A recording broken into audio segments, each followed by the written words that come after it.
الحمد للہ نحمدہ ونستعینہ ونعوذ باللہ من شرور انفسنا ومن سیئات اعمالنا من یہدہ اللہ فلا مضل لہ ومن یضللہ فلا ہادی لہ اشہد ان لا الہ الا اللہ وحدہ لا شریک لہ واشہد ان محمدا عبدہ ورسولہ اما بعد۔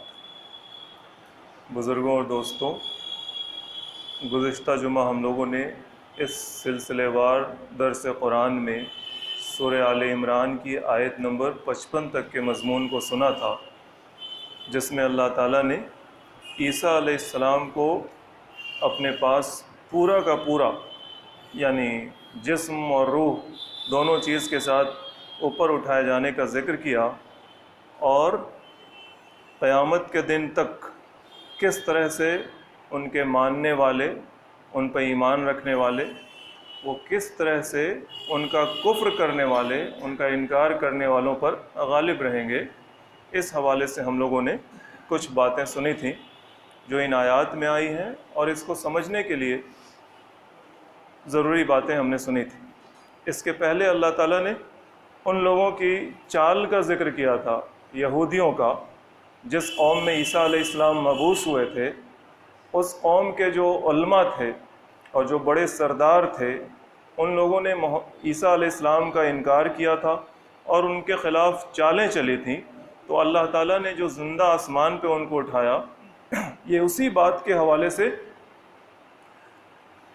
واقعہ پیش کیا تھا، جس میں اللہ تعالیٰ نے یہ بات کہی تھی کہ وَمَكَرُوا وَمَكَرَ اللَّهُ، ان لوگوں نے چالیں چلیں تو اللہ نے بھی ان کے توڑ میں خفیہ تدبیر کی، واللہ خیر الماکرین، اور بے شک اللہ سے بڑھ کر تدبیر کرنے والا اور کون ہو سکتا ہے۔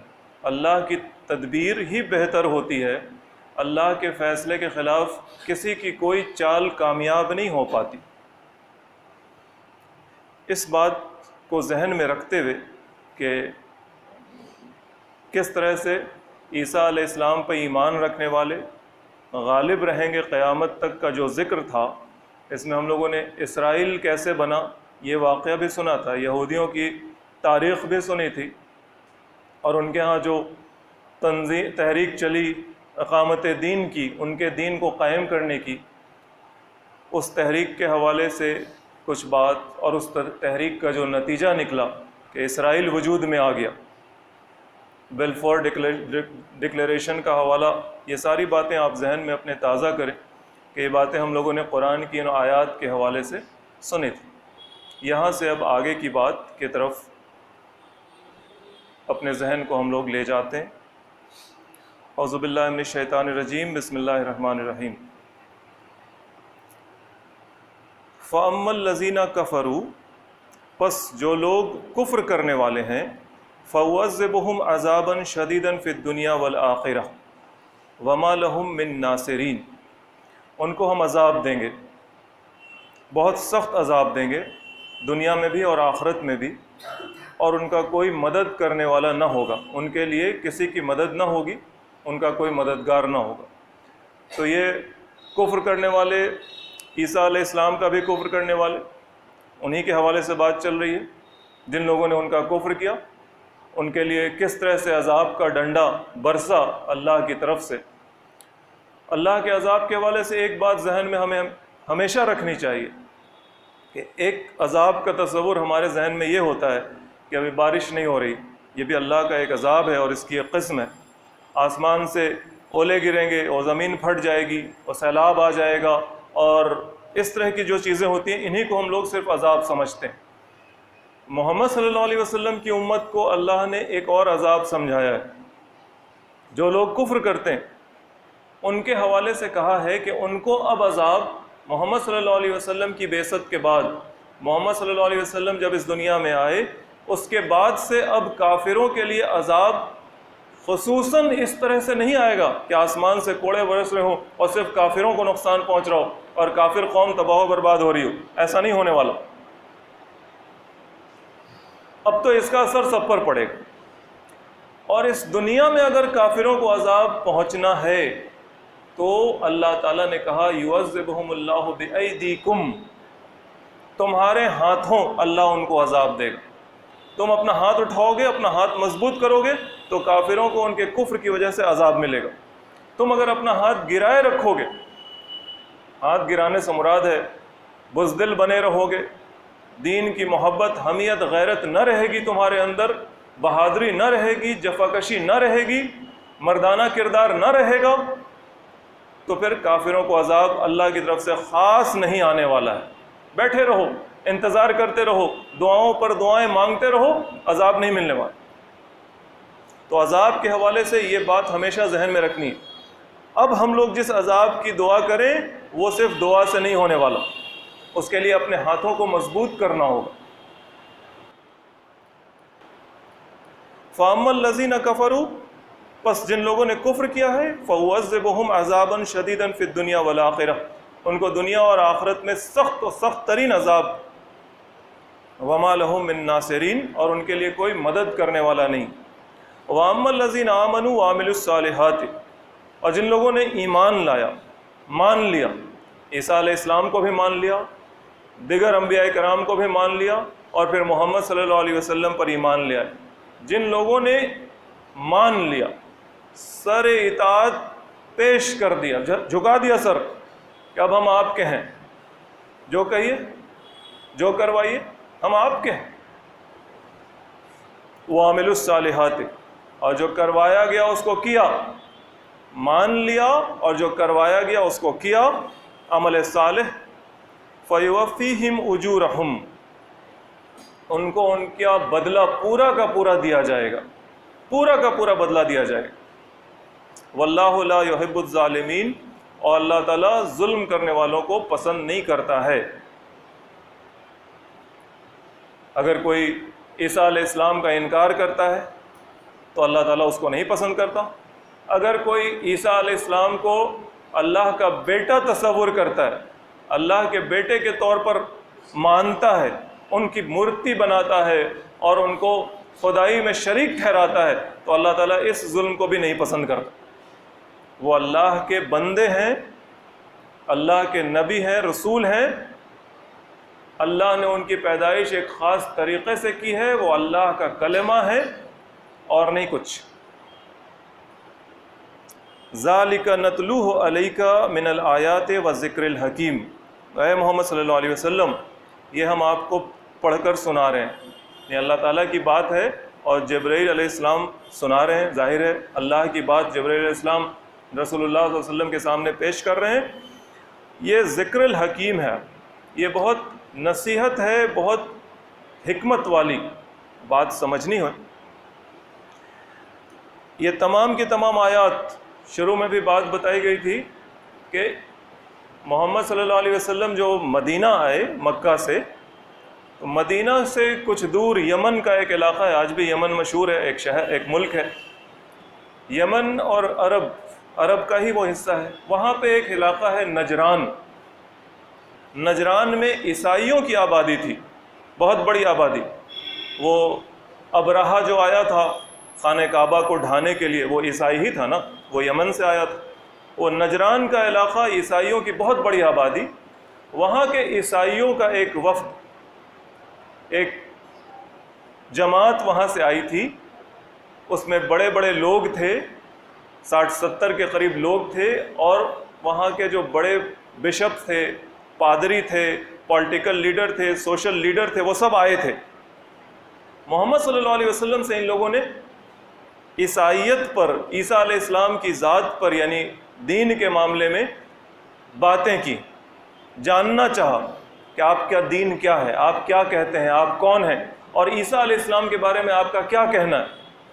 تو محمد صلی اللہ علیہ وسلم نے، اللہ نے جیسے جیسے ان کی رہنمائی کی، ان کو باتیں بتائیں۔ نہیں، محمد صلی اللہ علیہ وسلم کو اللہ تعالیٰ نے جیسے جیسے باتیں کہیں، وہ باتیں محمد صلی اللہ علیہ وسلم نے اس جماعت کے لوگوں کو بتائیں۔ اس میں، ان باتوں میں یہ آیات شامل ہیں۔ پھر آخر جو اس کا ہوا، اس کا جو نتیجہ نکلا، وہ آگے کی 1-2 آیت کے اندر آ رہا ہے، وہ ہم لوگ سنیں گے۔ ان مثل عیسیٰ عند اللہ کمثل آدم، بے شک عیسیٰ علیہ السلام کی مثال اللہ کے نزدیک آدم علیہ السلام کی طرح سے، خلقہ من تراب ثم قال له کن فیکون، آدم علیہ السلام کو اللہ تعالیٰ نے مٹی سے بنایا اور کہا کہ ہو جا، بس وہ ہو گئے. یعنی مٹی کا ایک پتلا بنا اور اللہ تعالیٰ نے اس میں حکم ڈالا کھڑے ہو جاؤ، یعنی انسان بن جاؤ چلتے پھرتے ہمارے اور آپ کی طرح. وہ کھڑے ہو گئے اور بن گئے.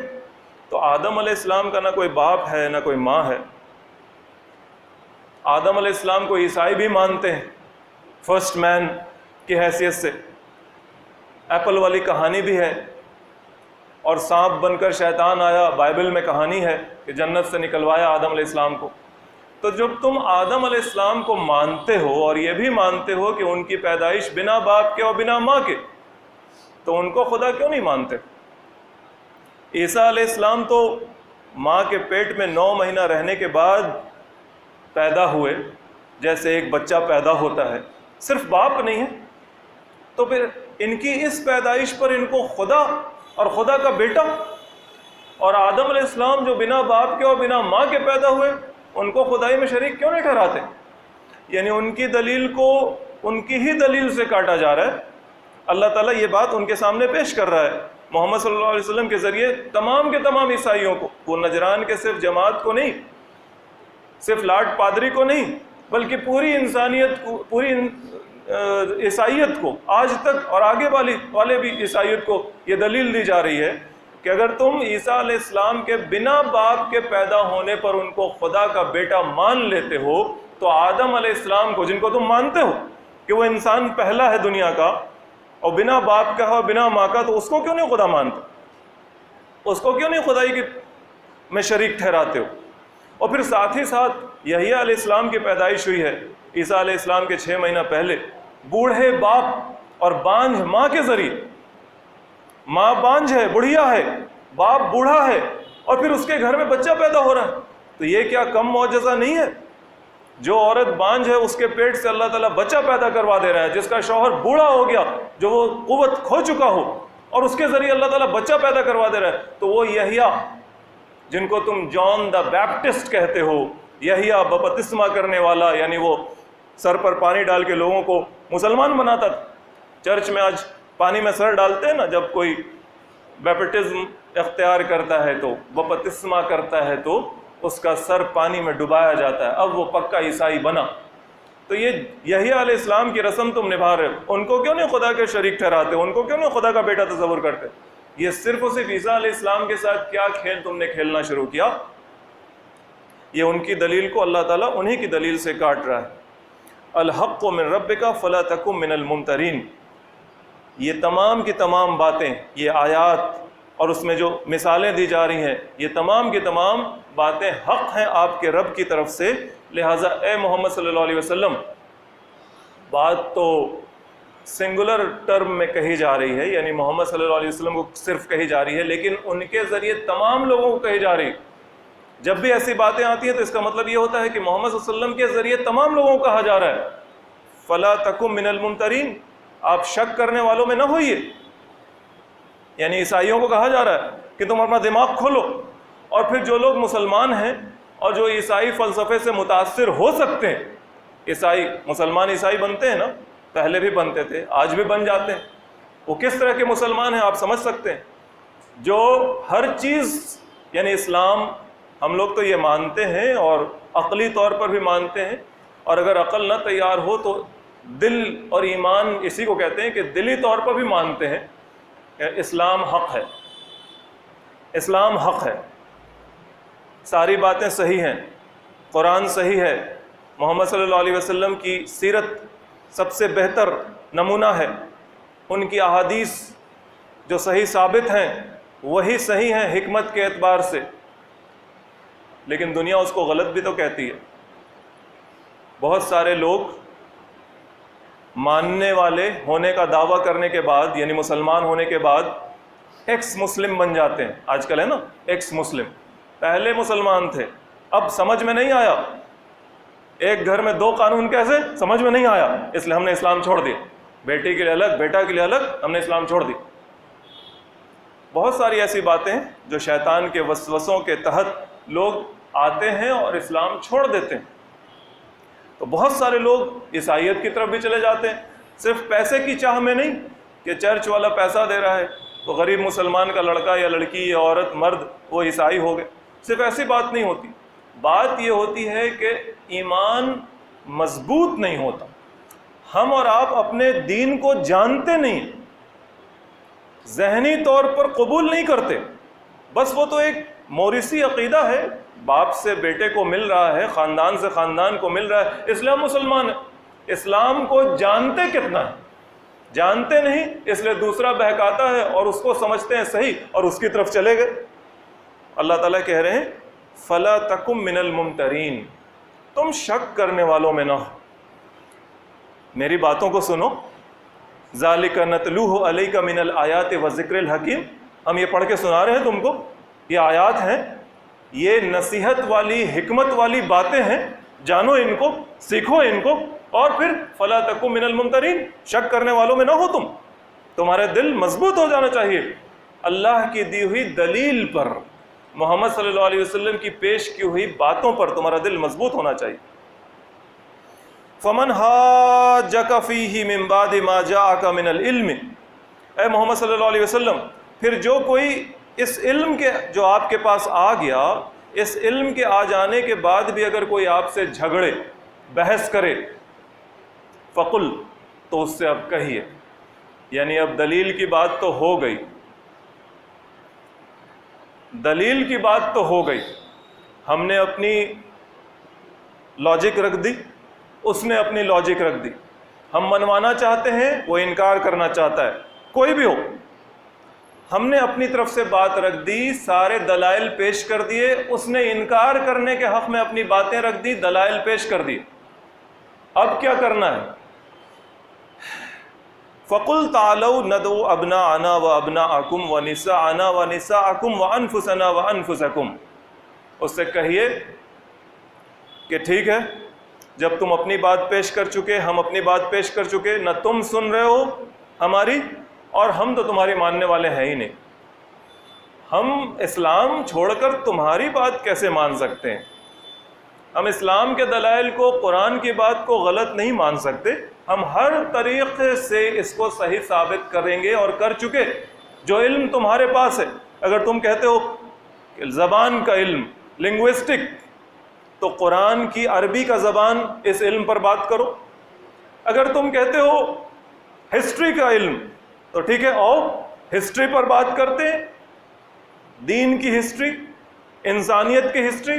اگر تم بات کہتے ہو نفسیات کا علم، انسان کے منووگیان کے حساب سے یہ وہ، تو ٹھیک ہے، آؤ قرآن جو نفسیات پیش کرتا ہے، محمد صلی اللہ علیہ وسلم جو نفسیات پیش کرتے ہیں، اس کے ذریعے ہم تم سے بحث کریں گے۔ اگر تم کہتے ہو سماجیات کا علم، سوشل سسٹم کا علم، تو آؤ تمہارے پاس جو بھی دلائل ہیں لے کر آؤ، کیونکہ وہ علم تو تم بھی مانتے ہو، ہم بھی لے کر آئیں گے۔ سوشل سسٹم کا علم جو قرآن نے دیا ہے، جو رسول اللہ صلی اللہ علیہ وسلم کی زندگی سے ملا ہے، اس پر بات کرتے ہیں۔ ہم ہر علم کے ذرائع کو اختیار کر کے تم کو ہرا دیں گے،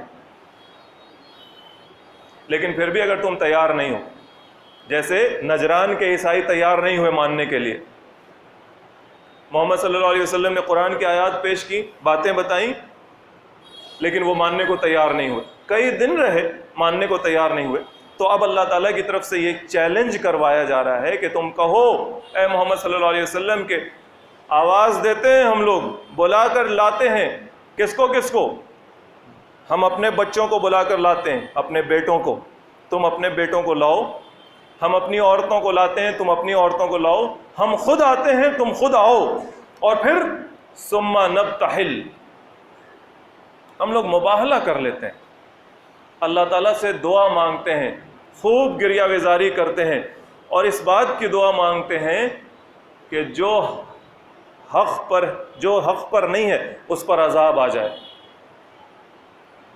اس پر لعنت ہو، فَنَجَعَلْ لَعْنَةَ اللَّهِ عَلَى الْكَاذِبِينَ، جو جھوٹا ہے اس پر اللہ کی لعنت ہو جائے۔ تیار ہو تم؟ ریڈی ہو تم؟ اب یہاں پر محمد صلی اللہ علیہ وسلم گود میں لے کر آئے حسین رضی اللہ تعالیٰ عنہ کو، انگلی پکڑی حسن رضی اللہ تعالیٰ عنہ کی، پیچھے پیچھے فاطمہ رضی اللہ تعالیٰ عنہ ہیں اور حضرت علی رضی اللہ تعالیٰ عنہ۔ کیا کہا اللہ تعالیٰ نے؟ ابناءنا و ابناءکم، میں اپنے بیٹوں کو لے کر آتا ہوں، تم اپنے بیٹوں کو لے کر آؤ، ونساءنا و نساءکم، میں اپنی عورتوں کو لاتا ہوں، تم اپنی عورتوں کو لاؤ، وَأَنفُسَنَا وَأَنفُسَكُمْ، میں خود آتا ہوں، تم خود آؤ۔ جب یہ آیت نازل ہوئی تو محمد صلی اللہ علیہ وسلم نے ایسا کیا کہ وہ حسین رضی اللہ تعالیٰ عنہ کو گود میں لے کر آئے، وہ چھوٹے تھے، اور حسن رضی اللہ تعالیٰ عنہ کی انگلی پکڑی، اور پیچھے پیچھے حضرت علی ہیں اور حضرت فاطمہ آ گئے، یہ میرا گھر ہے، یہ میرا خاندان گھر، اہل ہیں یہ میرے، لے کر آؤ۔ تو عیسائیوں کے جو لارڈ پادری تھے ان لوگوں نے آپس میں مشورہ کیا اور کہا کہ نہیں، اس میں جو ان کا ہیڈ تھا اس نے تو یہ کہا کہ اپنے لوگوں کو کہ میں ایسے لوگوں کو دیکھ رہا ہوں جو آ رہے ہیں کہ اگر یہ اللہ تعالیٰ سے دعا کر دیں پہاڑ کے ہٹ جانے کی، پہاڑ کے ریزہ ریزہ ہو جانے کی، تو وہ پہاڑ ریزہ ریزہ ہو جائے گا، ہم لوگ مقابلہ نہیں کر سکتے، تم جان گئے ہو دل میں، یہ باتیں ہیں احادیث میں، یعنی ان لوگوں کے واقعات میں، کہ تم جان گئے ہو دل میں کہ محمد صلی اللہ علیہ وسلم وہی نبی ہیں۔ اگر نبی سے تم مباہلہ کرو گے، یعنی لعنت، جھوٹے پر لعنت کی دعا میں شامل ہوگے، تو کہاں رہو گے؟ بچ پاؤ گے؟ وہ نبی ہے، نبی جھوٹا تو ہوگا نہیں، تو جھوٹے کون نکلو گے؟ تم برباد ہو جاؤ گے۔ لہٰذا وہ لوگ پیچھے ہٹ گئے، ان لوگوں نے کہا کہ نہیں، ہم آپ سے مباہلہ نہیں کریں گے۔ دس از کالڈ مباہلہ، لعنت کرنا، جھوٹے پر لعنت کرنا اس موقع پر کہ جب کوئی تیار نہیں ہو رہا سچ بات کو ماننے کے لیے، اس کو کہتے ہیں مباہلہ۔ یہ والی آیت آیت مباہلہ، آیت الکرسی، آیت البر، ویسے ہی یہ والی آیت آیت مباہلہ کے نام سے جانی جاتی۔ تو وہ لوگ پیچھے ہٹ گئے اور پھر بولے کہ اس مباہلہ تو نہیں کریں گے، آپ اور کہیے جو کہیے مان لیں گے۔ تو وہ اسلام قبول نہیں کرنے کو تیار ہوئے، لڑائی کرنے کو تیار نہیں ہوئے، جزیہ دینے کو تیار ہوئے کہ سال میں اتنا ٹیکس دینے لگیں گے۔ تو پھر وہ اس بات پہ تیار ہو کر چلے گئے۔ یہ ہوا تھا واقعہ۔ ان ھذا لہو القصص الحق، بے شک یہ قصہ، یہ واقعہ بالکل سچ ہے۔ وما من الہ الا اللہ، الہ الا اللہ، اور اللہ کے علاوہ کوئی اور آپ کا معبود نہیں ہے۔ عیسیٰ علیہ السلام تو بالکل ہی نہیں ہے، کوئی نبی نہیں ہے معبود، کوئی فرشتہ نہیں ہے معبود، کوئی جن نہیں ہے معبود، کوئی مخلوق نہیں ہے معبود، نہ سورج ہے، نہ چاند ہے معبود، نہ زمین ہے معبود، نہ اپنے جیسا انسان ہے کوئی معبود، نہ اس انسان کے دماغ میں گڑا ہوا کوئی فلسفہ، کوئی نظریہ معبود ہو سکتا ہے، نہ ان انسانوں کے ذریعے قائم کیا ہوا کوئی نظام معبود ہو سکتا ہے، کوئی نہیں۔ کوئی اور مافوق الفطری قوت معبود نہیں ہو سکتی، صرف اور صرف اللہ وہ ذات ہے کہ جس کی غلامی آپ کریں، جس کی بندگی آپ کریں۔ وَإِنَّ اللَّهَ لَهُوَ الْعَزِيزُ الْحَكِيمُ، اور بے شک اللہ ہی ہے تمام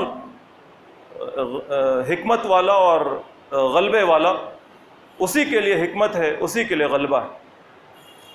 یہ جو آیت مباہلہ ہے، یہاں پہ ہم لوگ ٹھہر کر ایک سائیڈ ایشو کو اس پر بات کرتے ہیں، کیونکہ پھر ہم بار بار ذکر کرتے ہیں یہ زمانہ چونکہ بہت انفارمیشن کا ہے، سب کے پاس اسمارٹ فون اور اس میں یوٹیوب اور 50 طرح کی چیزیں، ایک سے ایک باتیں لوگ سنتے ہیں یہاں پر۔ اور ابھی محرم بھی ہے، شیعہ سنی کا مسئلہ بھی ہے، اہل بیت کا ٹرم بھی بہت لوگ سن رہے ہیں، تو یہاں پہ یہ بات ذرا سا سمجھنے کی کوشش کرتے ہیں ہم لوگ اچھے سے۔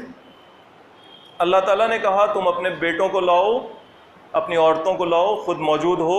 محمد صلی اللہ علیہ وسلم گود میں حسین کو، انگلی پکڑ کر حسن کو، پیچھے علی کو، اور اس کے ساتھ ساتھ فاطمہ۔ اللہ کی رحمت ہو تمام پر، اللہ راضی ہو ان تمام سے، ان کو لے کر آئے۔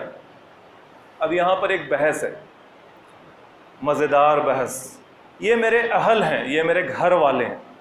اب یہ گھر والے پر شیعہ حضرات نے کہا کہ گھر میں بس اتنے ہی لوگ ہیں، یعنی محمد صلی اللہ علیہ وسلم، حضرت علی، حضرت فاطمہ، حضرت حسن اور حسین، یہی اہل بیت ہیں۔ یہ شیعہ حضرات کا کہنا ہوا، اور پھر وہ اہل بیت کے حوالے سے جتنی باتیں احادیث میں آئی ہیں وہ سب انہی لوگوں پر وہ چسپا کرتے ہیں، بس یہی ہیں، انہی سے دین لینا ہے، انہی سے دین سیکھنا ہے، باقی سب غلط، باقی سے لینے کی کوئی ضرورت نہیں ہے، یہ لوگ جو بتائیں گے بس وہی ہے دین۔ یہ ہو گیا شیعہ حضرات کا نقطہ نظر۔ سنیوں کا نقطہ نظر کیا ہے؟ سنیوں کا کہنا یہ ہے، ایک طرف جب کچھ ایک ریاکشن ہوتا ہے تو اس کا بہت زبردست ریاکشن بھی ہوتا ہے، ایسا ہوتا ہے، گجرات میں ہوا تھا، ہمیشہ ہوتا ہے۔ تو جب شیعہ حضرات نے اس طرح سے سوچنا شروع کیا تو سنیوں کے ہاں بھی ایک سوچ بنی کہ یہ تو ہیں محمد صلی اللہ علیہ وسلم، حضرت علی، فاطمہ، حسن، حسین، پھر محمد صلی اللہ علیہ وسلم کی بیویاں بھی ہیں، صحیح بات ہے، اور بھی بیویاں جو ہیں وہ بھی ہیں اہل بیت میں، وہ بھی احادیث آتی ہے کہ حضرت عائشہ نے پوچھا ہم، تو رسول اللہ صلی اللہ علیہ وسلم نے کہا تم تو ہو ہی، یعنی تم تو میرے بیوی تو گھر کی ہے، گھر والے لوگوں میں شامل ہے ہی۔ پھر باقی بنی ہاشم کو بھی جوڑ دیا جاتا ہے، یعنی رسول اللہ صلی اللہ علیہ وسلم کے اپنے خاندان والے، بنی عبد المطلب کو بھی، یعنی ان کے دادا سے اور جو لوگ چلے ان کو بھی جوڑ دیا جاتا ہے۔ اس کے بعد جوڑتے جوڑتے سنی پہنچے کہ تمام ماننے والے اہل بیت ہیں، یعنی محمد صلی اللہ علیہ وسلم پر تمام کے تمام ایمان رکھنے والے اہل بیت ہیں۔ اس کے بعد پھر سنیوں میں ایک طبقہ یہ کھڑا ہوا جس نے حضرت علی کو ہٹا دیا۔ داماد کوئی ہوتا ہے گھر والا، داماد تو باہر کا ہے، بیٹی ہے، ناتن ہے، دونوں نواسے ہیں تو ٹھیک ہے، بیویاں ہیں ٹھیک ہے، لیکن داماد کیسے ہو گیا؟ اب یہاں پہ ہم لوگ پاز کرتے ہیں، ٹھہر جاتے ہیں اور اس کو سمجھنے کی کوشش کرتے ہیں۔ حضرت علی رضی اللہ تعالیٰ عنہ کی حیثیت رسول اللہ صلی اللہ علیہ وسلم کی زندگی میں صرف داماد کی تو نہیں ہے۔ محمد صلی اللہ علیہ وسلم پیدا ہوئے تھے، ان کے ابا کا انتقال ہو چکا تھا۔ جب وہ 6 سال کے ہوئے ان کی اماں کا انتقال ہو گیا، جب وہ 8 سال کے ہوئے ان کے دادا کا انتقال ہو گیا۔ اماں کا جب انتقال ہوا تھا تو دادا نے اپنے بچوں سے بڑھ کر پرورش کی، محبت دی، پیار دیا۔ اب دادا بھی 8 سال میں انتقال کر گئے، تو دادا کے بعد حضرت علی کے ابا ابو طالب، جو رسول اللہ صلی اللہ علیہ وسلم کے چچا تھے سگے، یعنی رسول اللہ صلی اللہ علیہ وسلم کی ابا کی اماں اور حضرت ابو طالب کی اماں ایک ہی تھیں۔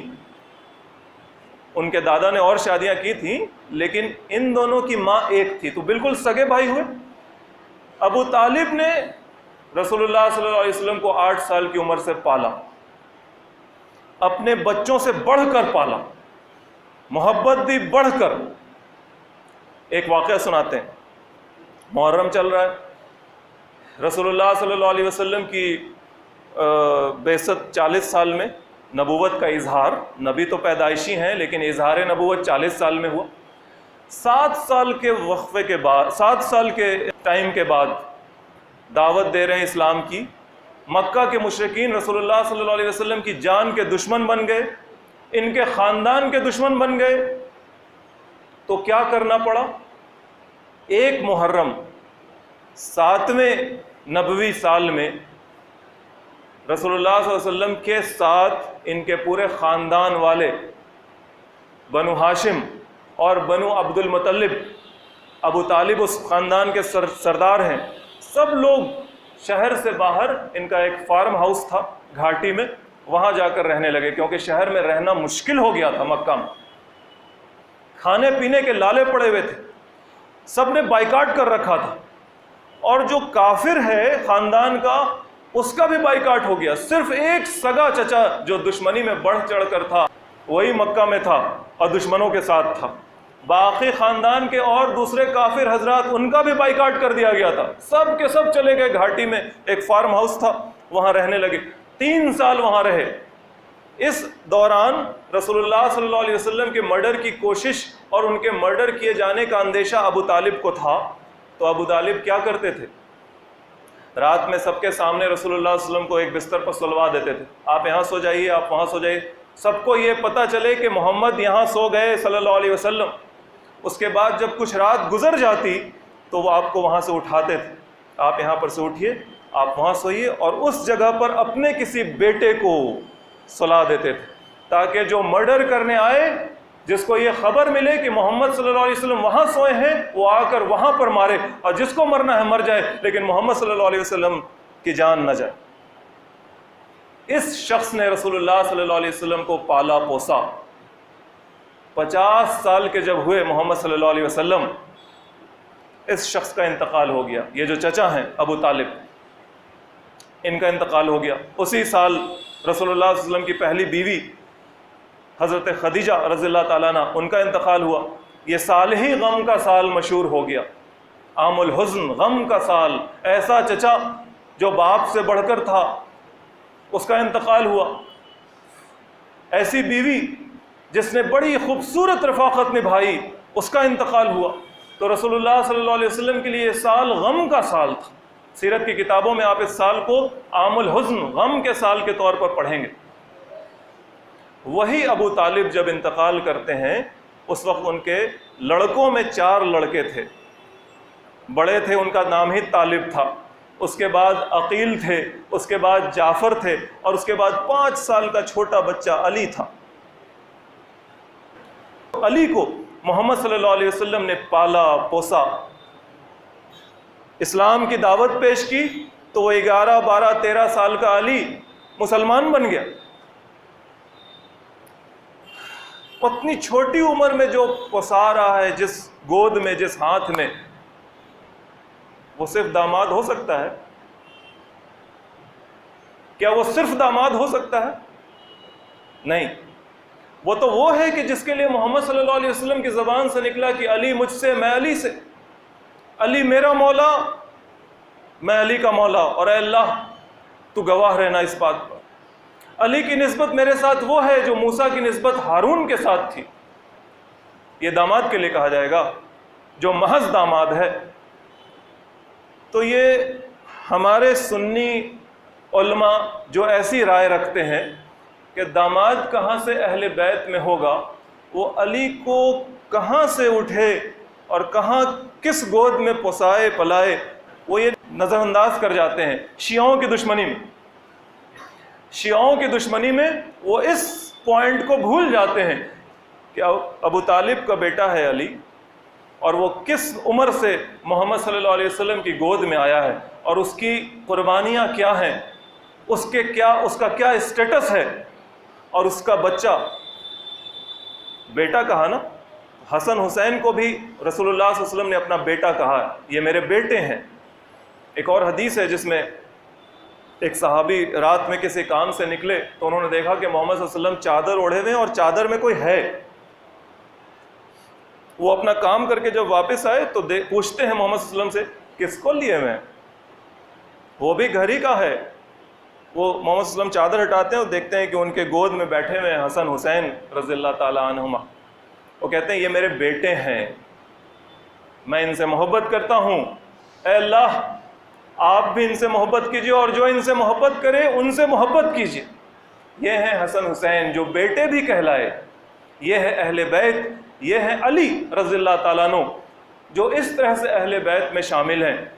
شیعوں کا نقطہ نظر اور سنیوں کا نقطہ نظر آپ کو پتہ چل گیا، اور کیا بات بہتر ہو سکتی ہے وہ بھی ہم نے سمجھنے کی کوشش کی۔ اللہ تعالیٰ ہم لوگوں کو ہمیشہ حق پر قائم رکھے۔ وآخر دعوانا ان الحمدللہ رب العالمین۔